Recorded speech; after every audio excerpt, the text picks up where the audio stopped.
Muy buenos días, queridos alumnos. Les saluda el licenciado Gustavo Andrés Cardoso, profesor de la materia Comunicación Oral y Escrita Castellano 1. Bueno, hoy les estaré presentando la clase 6 de nuestro plan de contingencia.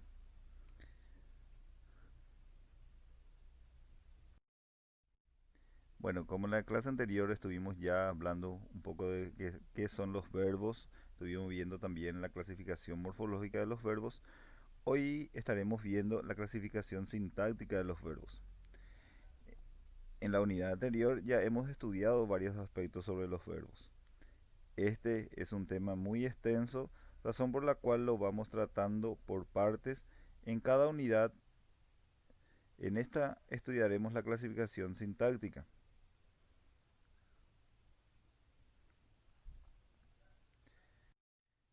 En la oración, los verbos se pueden clasificar sintácticamente, es decir, según su función o según la función que cumplen dentro de la oración, de la siguiente manera: en verbos copulativos y los verbos predicativos. Los verbos copulativos no tiene grandes clasificaciones, solamente que tiene tres verbos que son copulativos: el ser, estar y parecer. Los verbos predicativos sí tienen una subdivisión, ¿verdad? Que se dividen otra vez en verbos transitivos, intransitivos, verbos pronominales y los verbos impersonales.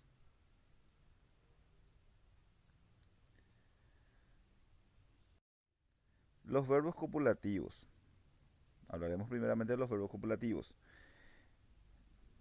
Los principales verbos copulativos son, como ya habíamos dicho, son ser, estar y parecer. Estos sirven de enlace entre el sujeto y con el predicado nominal. Los verbos copulativos son llamados atributivos porque llevan un atributo, o sea que llevan siempre un adjetivo que le acompaña.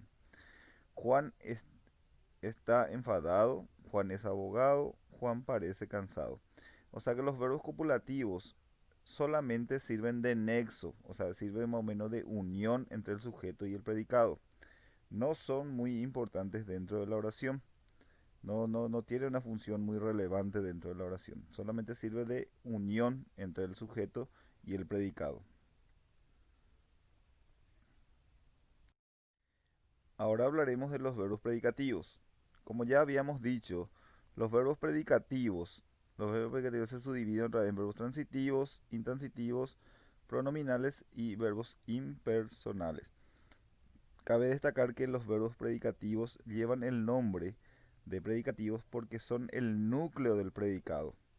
Son el núcleo del predicado, función que cumplen como núcleo del predicado. Son los que funcionan como núcleo del predicado verbal, nos dice en este material. Se subdividen en ya verbos transitivos, verbos intransitivos, pronominales e impersonales. Bueno, los verbos transitivos, vamos a hablar un poco de los verbos transitivos. Son aquellos que llevan un complemento directo u objeto directo. Para ello se utiliza la pregunta ¿qué cosa? Con el verbo, y si responde es un verbo transitivo. Por ejemplo, tenemos una pequeña oración acá. Dice Juan come manzana. Utilizamos la pregunta ¿qué cosa? Con el verbo. ¿Qué cosa come Juan? Manzanas. Aquí la frase ha respondido a la pregunta. Entonces el verbo es transitivo. Los verbos intransitivos son aquellos verbos que no se construyen con complemento directo. Ejemplo, dice, vivieron en París. O sea que es muy fácil para saber si el verbo es transitivo o intransitivo. Si no responde a la pregunta ¿qué cosa? Ya el verbo es directamente ya intransitivo. Por ejemplo, en este caso, vivieron en París, por ejemplo. Yo no puedo decir ¿qué cosa vivieron en París? No me responde a la pregunta. Entonces yo puedo utilizarle ya ahí, por ejemplo, ¿dónde vivieron en París? Utiliza ya otra pregunta ya para otro complemento sería en este caso. Aquí no responde a la pregunta qué cosa, sino a la pregunta ¿dónde vivieron? Por eso es un verbo intransitivo.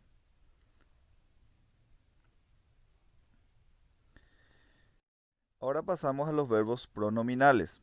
Los verbos pronominales se refieren otra vez se subdividen otra vez en reflexivos, cuasi reflejos y recíprocos.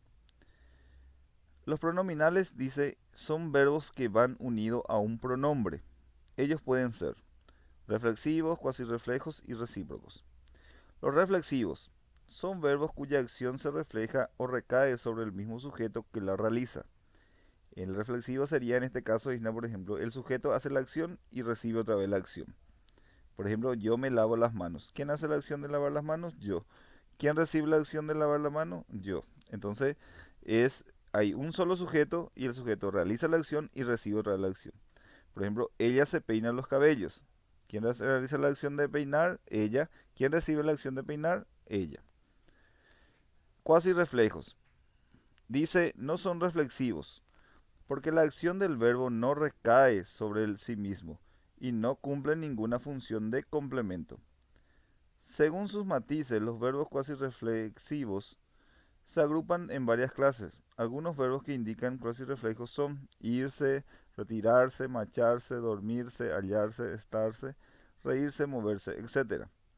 Ejemplo, Lucio se entristece porque no irá al cine. Ahí ya hay una acción tercera ya que produce la acción de entristecer a Lucio. ¿Vieron? María se despierta muy tarde. Por ejemplo, se despertó y la acción es muy tarde, es la que está provocando eso, de la de despertarse. O sea que el sujeto hace la acción pero ya no recae sobre la acción.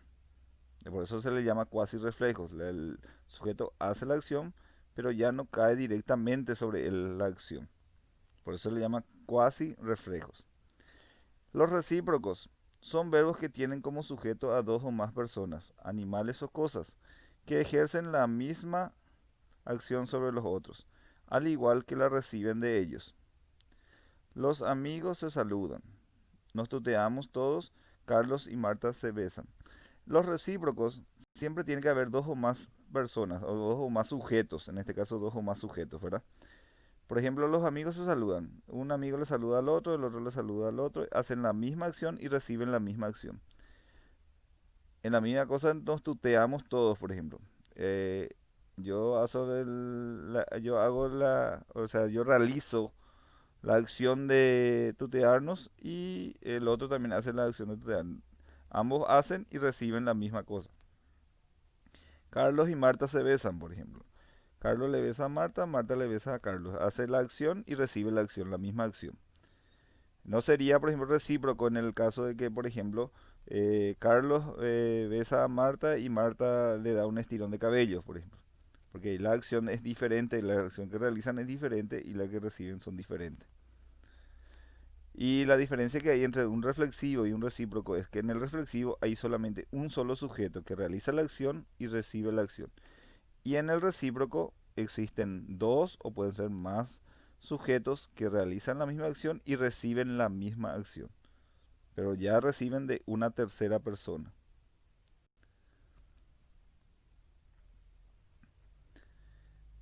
Vamos ahora a los verbos impersonales. Ahí como aquella frase que utiliza la gente, como su nombre lo dice. ¿Por qué le llamamos verbos impersonales a esto? Bueno, le llamamos verbos impersonales porque no lo realizan una persona, no lo puede realizar una persona. Por eso le llaman verbos impersonales. Llamados también verbos unipersonales. Los verbos que se conjugan en la tercera persona del singular de todos los tiempos y no admiten sujeto gramatical, es decir, construyen oraciones unimembres, son oraciones unimembres. ¿Por qué van a ser oraciones unimembres? Porque no van a tener un sujeto que realice la acción. Y al no tener sujeto que realice la acción, entonces no tienen también un predicado. Los verbos impersonales o unipersonales pueden estar modificados por circunstancias. Entre estos verbos impersonales o unipersonales están los verbos referidos a los fenómenos de la naturaleza, como llover, nevar, helar. Al redactar con cualquiera de ellos, oraciones se construyen sin sujeto, oraciones unimembres, y por eso se usan en tercera persona del singular. Ejemplo, llovió sobre la ciudad. Por ejemplo, yo no puedo utilizar, por ejemplo, ahí yo al saber cuando mi verbo es personal o impersonal, es cuando yo le agrego un pronombre personal. Por ejemplo, los pronombres personales, yo, tú, él, nosotros, vosotros, ellos. Por ejemplo, yo no puedo decir yo llovió sobre la ciudad, por ejemplo. O yo alboreaba esa tarde. O él nieva en las montañas. O él tronará con la tormenta, por ejemplo. No se puede decir. Entonces no aceptan los pronombres personales y ahí ya son verbos impersonales. Porque la persona no lo puede realizar. El otro caso es el verbo haber siempre que no funcione como auxiliar de otra forma verbal. Al redactar oraciones en tercera persona del singular con el verbo haber sin sujeto, se construyen oraciones unimembres, dice. Hay sala disponible, habrá baile hoy, hubo tormenta. Por ejemplo, yo no puedo decir yo hay sala disponible, ni él hay sala disponible, ni nosotros hay sala disponible, ¿verdad? No aceptan los pronombres personales, por eso se llaman impersonales. El verbo haber siempre que no funcione como auxiliar de otra forma verbal. En tercera persona del singular, sin sujeto aunque le acompañe sustantivos plurales. Estos actúan como objetos directos en la oración unimembre. Dice, hubo bastantes entradas para todos. Yo no puedo decir, por ejemplo, yo hubo bastantes entradas para todos. Habrá cambios por allá, hay noticias tristes, hubo miles de personas en la manifestación. El verbo haber siempre que no funcione como auxiliar de otra forma verbal. En tercera persona del singular, sin sujeto y seguido de la conjunción que y de otro verbo en infinitivo. Es igual a un verboide. Construye oraciones unimembres. Ejemplo, hay que dormir para recuperar fuerza. Habrá que estudiar para aprobar el examen. Hay que comprar ahora para ahorrar.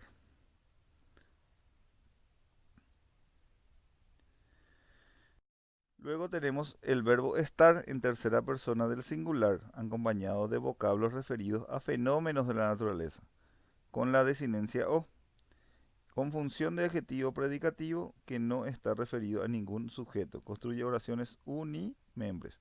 Está nublado, está lluvioso ayer a la tarde, está oscuro este anochecer sin luna. El verbo ser, acompañado de vocablos referidos a fenómenos de la naturaleza, en tercera persona del singular, sin sujeto, construye oraciones unimembres. Es tarde, fue un día cálido, es temprano para empezar la ceremonia. El verbo hacer, acompañado de vocablos referidos a fenómenos de la naturaleza, en tercera persona del singular y sin sujeto, construye oraciones unimembres.